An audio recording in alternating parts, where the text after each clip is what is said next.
Welcome to 7 of the craziest Kobe Bryant stories that you've ever heard. You guys showed a lot of support in the last episode where we looked at 5 hilarious Kobe Bryant stories from when he was younger. Today, we'll be looking at Kobe Bryant from when he was a little bit older, the Black Mamba Kobe Bryant. So if you enjoy these videos and you would like to see more, please help me out by hitting that like button. Every like really does support the channel. It takes a lot of time and effort to edit these videos, so I'd greatly appreciate all the support. If you are new and you think you may enjoy these, please subscribe and hit that notification bell. And I won't keep you waiting. Here are 7 of the craziest Kobe Bryant stories told by NBA players and legends. I'm listening to Pat Riley all the time talking about the disposition, your mentality, and your work ethic, and all this stuff. And I'm like, damn, okay, I got it. But I was like, that shit is impossible to do like this. Can't go that hard all the time. So I get traded. Shaq comes to Miami. I go to Los Angeles. I'm with Kobe first day. So what went down when you first met with Kobe and you were introduced to the Lakers? Well, shit. It was a lot of things that went down. You know, Kobe wanted to see was about that workout life. Press conference, he signs like $136 million. And we went to the press conference, and I never seen numbers like this on the sheet before. It was when Kobe signed 136 point whatever. I remember the point because it was a lot of money. You know what I mean? So he signed the contract. I was like, oh, shit, like this is different. And, you know, immediately you'd think that somebody's going to go on vacation or whatever the case. You know, that's a lot of money. Never seen no shit like that before. So I'm like, wow, this is crazy. And the second he signed it, Kobe was just like, you ready to black out? And I was like, what is a blackout? He was like, blackout, workout, bring your shit. You know, we going in the morning, going in the evening. Till you black out. Blackout. We about to fucking black out. Be here at 7 a.m. tomorrow. And I was like, damn, blackout. The deal was already made. The deal was made. When I set out at the beginning of the summer and said, this is the training plan I'm doing, I signed that contract with myself. I'm doing it. And shit, I told my wife, I was like, I'm about to go with Kobe for a little bit. I don't know what he owned, but see what this workout, blackout shit he talking about. So I go in there. We started working out, and I realized what a blackout workout was. And, you know, the workout was simple at first. You know, you're going over like reps. You're going over, shots, form shooting. You're going over. You're getting your reps in. You're getting 50 shots from each spot. Skill set shit. And I'm just like, oh, I mean, this ain't, this is cool. All right, now it's going to get intense. And like went to another level. And I was just like, so now we're going over like game shit. 100 makes off the move. Game speed, because we started off with just form, skill set, and then you go over game speed stuff. And then you compete with dummy defense, and then you start competing with each other. Like we're going one-on-one against each other. So I was just like, yo, this shit is crazy. You know, throughout that process, you'll start talking to yourself like, man, I think I need to, maybe if we, nope. No, this is non-negotiable. Yeah, non-negotiable. Yeah. Then you get so tired, you see spots, you blacking out. And that was a blackout. And then guess what? I got to tell you the rest. So, and then you had a post-workout with Joe where you're doing weightlifting and everything. And then you come back that evening.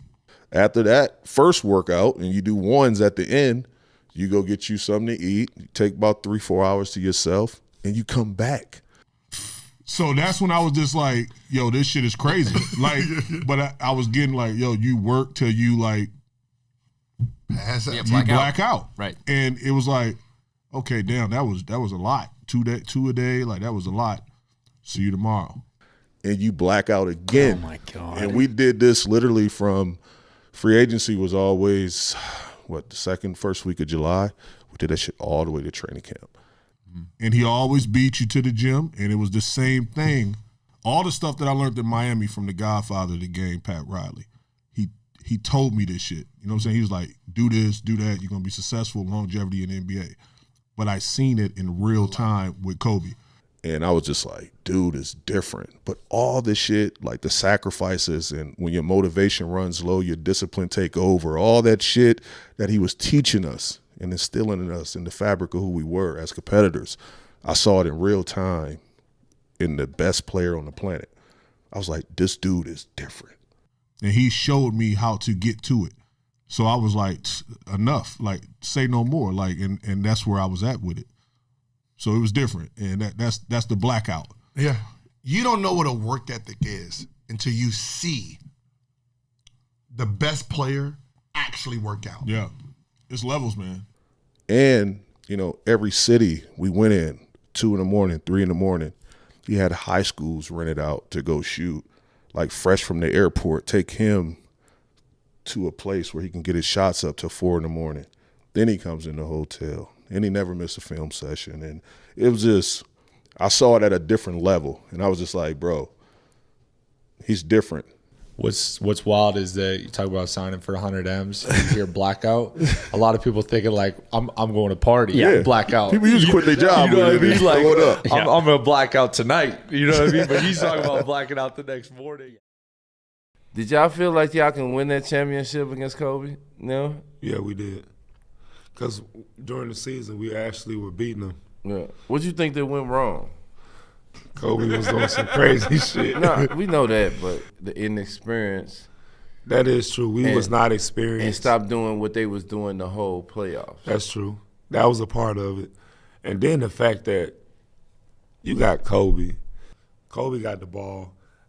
I jumped up. He went up, went between my arms, came back, went to the other side, and laid it up all in midair. And I'm like, you know what? It's just their time. Yeah. Like, it ain't nothing I could do. Like, we done did everything we could, but it was just their time. Just to see that though, like, you young, your first finals experience, to see how, the conference finals is big. You be looking at the conference finals like, this shit crazy. You just finished playing LeBron. This shit is a big deal. Yeah. It can't get no bigger than this conference finals against LeBron. Then you get to the finals, it's like, that oh man. Shit, they got this much money. For the Muppets. like they got this much money. Everything shut down like this. Oh my God, it was crazy. Like how is the difference between that? Because I was just wondering that, like, man, you see, because the finals is a whole different. It's a whole building. different beast. Yeah. yeah. Like, how was that to see that? Just seeing who we was playing against across the court, it's the top of the top. Like, we made it. Yeah. And I just think that they just knew how to really win, and we just didn't have that. We wasn't there yet. Yeah. I remember, playing against Kobe, man. Kobe used to talk trash, but it's hard to kind of go back and forth with him, not only because he shoot a lot, but he making the motherfuckers. He's a bad motherfucker. And you don't get that many attempts. No, not even close. I mean, everyone knows how fucking good you are, but you mentally attack people too. You do your little Kobe shit where you're elbowing and grabbing, knocking the wind, elbowing me right here. I don't know what you're talking about, everything out of me. Everything. I caught a dunk tip, he elbowing me. I'm just like, what the fuck? And I'm the one getting fouled. I'm the one getting teased. So it just came to a head. But like, man, fuck, I might have to fight this dude. You know what I mean? Like, fuck basketball, fuck everything. We was in San Antonio. This is my second time. So I finally got a post up on him. You know what I mean? I got the ball on the post. I'm backing him down. I'm looking at him like, little nigga. And I'm finna, that's how I'm looking at him. Hit him with the shoulder. I turn around to shoot it. He just hit my whole arm. Wow. Whole arm off, right? The referee, I'm on the baseline. The referee right there. So I turn and look at the referee. The referee's right there. Don't call nothing. Kobe takes off with the ball. I'm like, what the fuck? So I'm talking to the referee, arguing with him. I'm in a full argument with the ref, but I'm guarding you at the same time. And as I'm talking to the ref, Kobe is saying something to me, like, you better pay attention. Like, you know what I'm saying? Fuck all that. And so you start telling me, you better pay attention, motherfucker. You better pay attention. So as I'm talking to the referee, Kobe shoots like 10 feet from the three-point line. So I'm arguing with the ref, trying to listen to you. You shoot the motherfucker from the logo. Net, and gives me a little smirk, like look at me, and then the referee look at me like, then the referee give me the same little look, like, I'm like, so look, this one made it worse. Like, he on Kobe's side, you know what I'm saying? Kobe just run down the court just talking to me like I'm a kid, and then pop sub me right out. Of course he did. I'm like, oh shit, he go up at 69, I can't get my get back. Next thing you know, Pop just subbed me out the game, so I'm on the sideline looking like I was just a bump, you know what I mean? Like, Kobe, one thing about Kobe, he gonna talk to you and he gonna get every shot. And you're not gonna get the same amount of attempts as him. Hey man, I just try to fuck with y'all as much as possible. So I knew if y'all, y'all coaches, Pop, Gundy, man, you fucking coaches crazy, man. They're awesome, but they're crazy. Yeah. In a little, they like Different way, yeah. So I just tried to do what I could to take you guys out of the game. What he gonna do to you? And he'll tell you before he do it. And he'll still do it. Yeah, let them come in and guard me. Yeah, they do a much better job than these two guys. First it was Bruce Bowen, then me, then somebody else. He's just knocking us all off. And then you wait, and then you roast them. And then you guys are over there like, what the fuck am I doing over here? Going up against Kobe in the finals, any good stories or memories of shit he was doing? He was just, bro, the way he, first of all, I was geeked out that he even know my name. I was like, when he said, "What's up, big baby?" I fucking damn near fainted. I was like, God damn, Kobe know me. You know what I mean? You know everybody he play against, though. That's crazy. I didn't even know he knew my name. So playing against him was great, man, because he's just a competitor. Right. You know what I mean? Like, I think the most special part about him is when I was guarding Paul Gasol, like, I couldn't translate the he was speaking a different language. Yeah. I'm like, bro, you really speaking that shit? That's unfair. You know what I mean? Like, I'm talking, I'm like, Paul, what'd he say? He's like, oh, I don't know. Like, just bullshit me.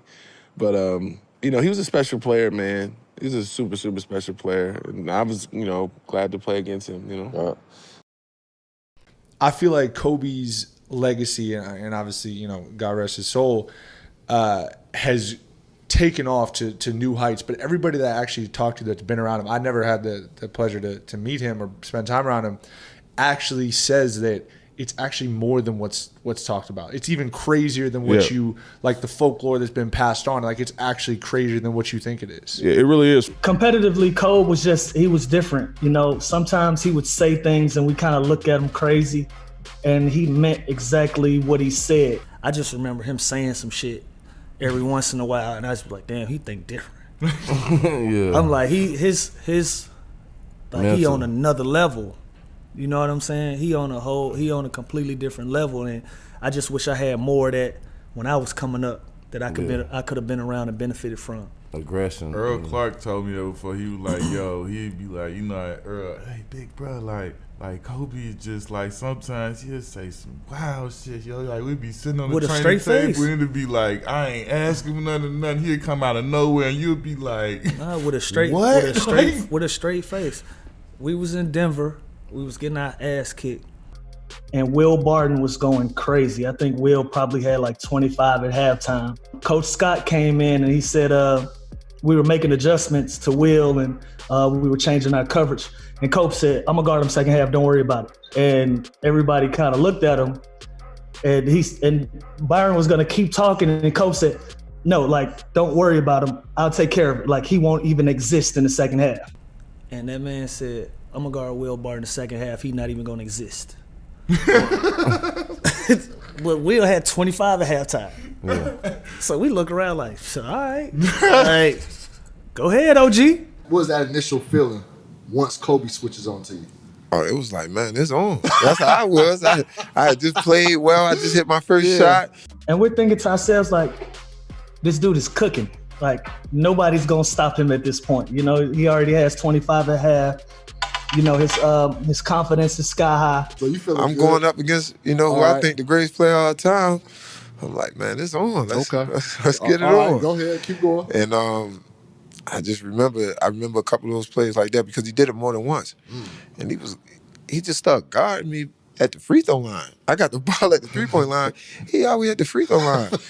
And I told him, I've been good my whole life. Yeah. I've been the bad my whole life. I never had nobody guard me like that. Yeah. So it messed me up psychologically. I'm like, what's going on? I don't know what to do. Somebody guard me at the free throw line.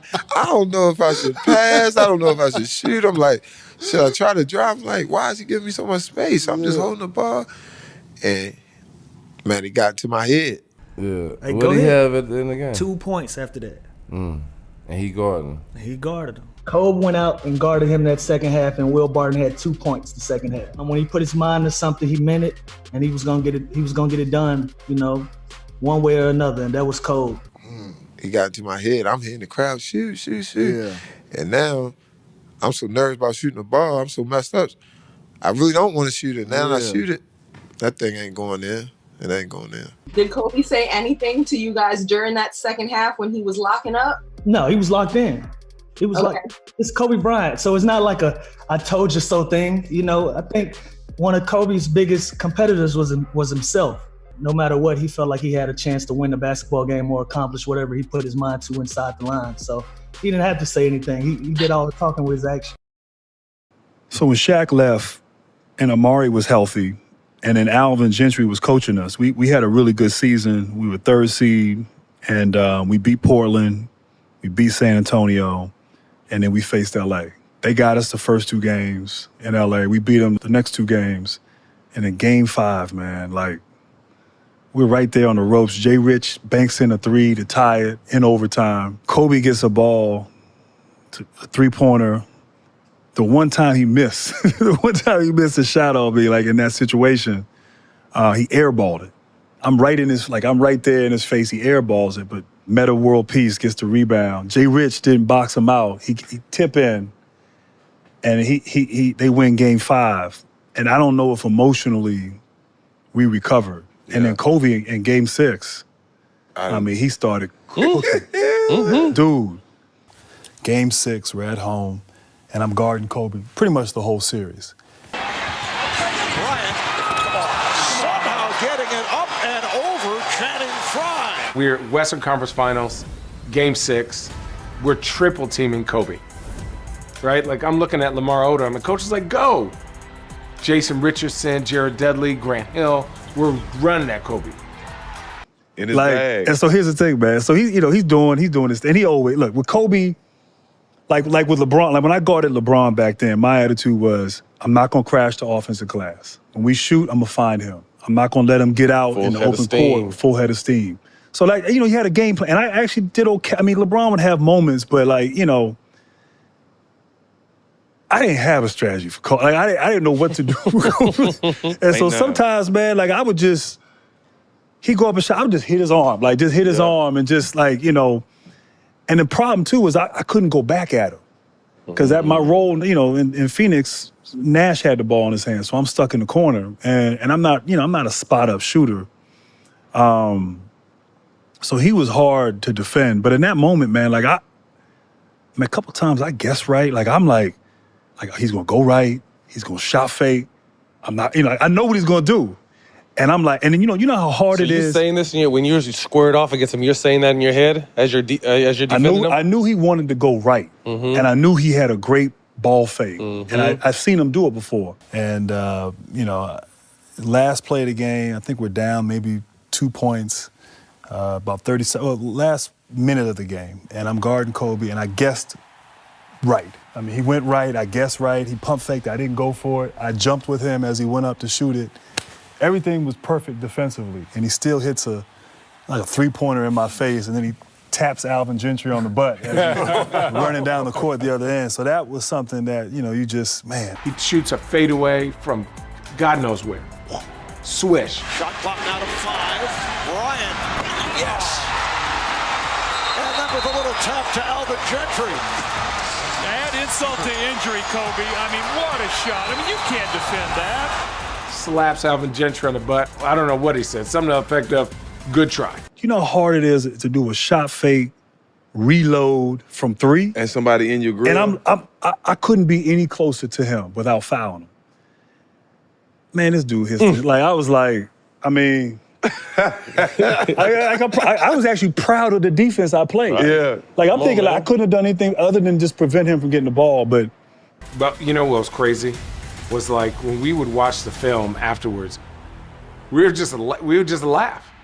You're just like, what?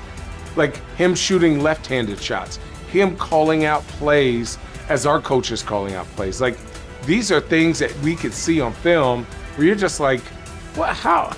Like, how does he do it? You know how he does it, but at that attention to detail, it's not weird, it's next level. He was the best player I played against. And I say this respectfully with Jordan. I didn't guard Jordan. Pippen and I matched up. Yeah. But the best player that I played against, hands down, was Kobe. It's so crazy. The night before the game, we're at a wing spot or something, and we're smoking cigars. It was like outside in Charlotte. Kobe was just talking about like history. And so we fast forward to the game, and we're down, obviously.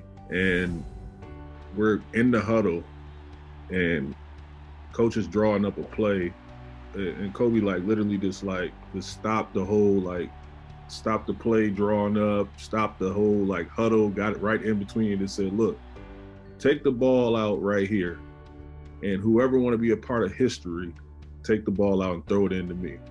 And I immediately remember Lamar saying, I want to be a part of history, I'm going to throw it in. And eventually Luke ended up throwing the ball in. Bobcats by 1. Kobe up top. Bryant for the win.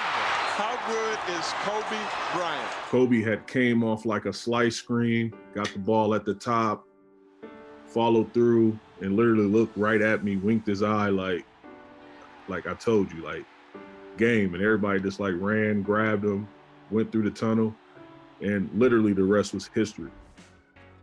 And I hope you guys enjoyed the video. If you did, please be sure to leave a like if you enjoyed, subscribe if you are new, and hit that notification button. Let me know if you'd like to see another Kobe Bryant video or any other players. Let me know down below in the comment section below. Here are 2 new videos that you may enjoy, and I'll see you next time.